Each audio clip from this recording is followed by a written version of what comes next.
మనశ్శాంతిగా హైదరాబాద్లో ఉండేవాడిని. నాకు దర్శనమిచ్చి ఇందోర్ అన్నావు, ఇందోర్కి వచ్చాను. ఈమెను పెళ్లి చేసుకో అన్నావు, నా పాస్టర్ కూతుర్ని చేసుకున్నాను. నా భాష కాదు, నా కులం కాదు, నా మతం కాదు, నా ప్రజలు కాదు, నా భాష ఏది కాదు, నా సంస్కృతి కాదు, చేసుకోమంటే చేసుకుంటుని. నా కోసం పరిచయం చేయను.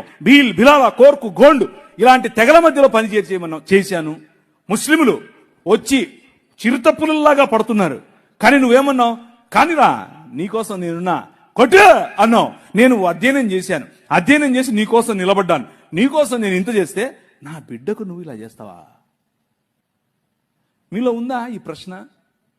కూర్చున్న వాళ్ళల్లో, ఏం ప్రభా నీకోసం ఇంత నేను భక్తిగా జీవిస్తూ ఉంటే నాకెందుకు ఈ కష్టాలు? నాకే ఎందుకు? ఎందుకు నా మొగుడు ఎప్పుడు తాగుతూ ఉంటాడు? ఎందుకు నా భార్య ఎప్పుడు నా మీద సరుగుతూ ఉంటుంది? ఎందుకు నా పిల్లలు నా మాట వినరు?